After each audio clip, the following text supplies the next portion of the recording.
En gare de La Roche-sur-Foron, une rame Régiolis de la SNCF destinée à la future ligne du Léman Express est en attente.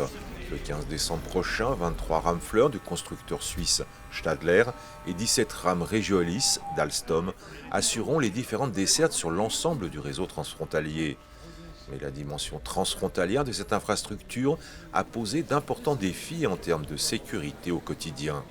Principale réponse à ces menaces, des patrouilles d'intervention renforcées entre SNCF, gendarmerie, police nationale et douane française pour les interventions, les enquêtes et la poursuite des délits. Les contrôles aux frontières et les contrôles aléatoires dans les trains et sur les quais seront eux aussi beaucoup plus nombreux. Les douanes ont été renforcées, les effectifs douaniers ont été renforcés, comme ceux de la sécurité ferroviaire.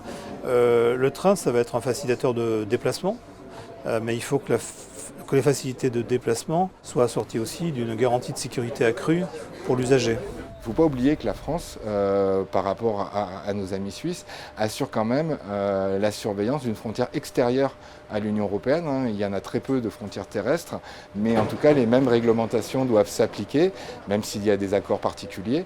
Mais il est important pour nous de pouvoir bien gérer les flux financiers, gérer les flux de marchandises sur ce point frontière.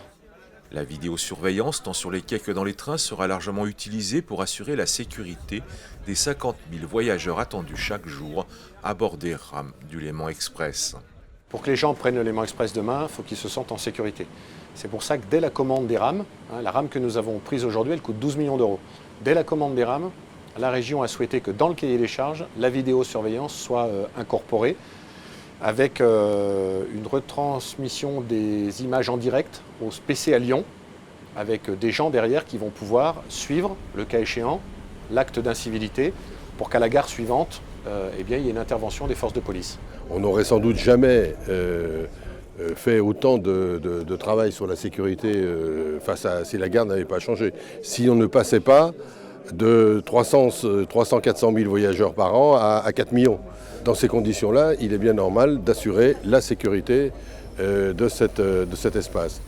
À bord de la première rame assurant un transport public, chacun des participants à ce voyage a pu mesurer les principales particularités des rames Régiolis. Des rames adaptées à la ligne transfrontalière franco-suisse, configurées en version périurbaine, conformément à l'homologation suisse.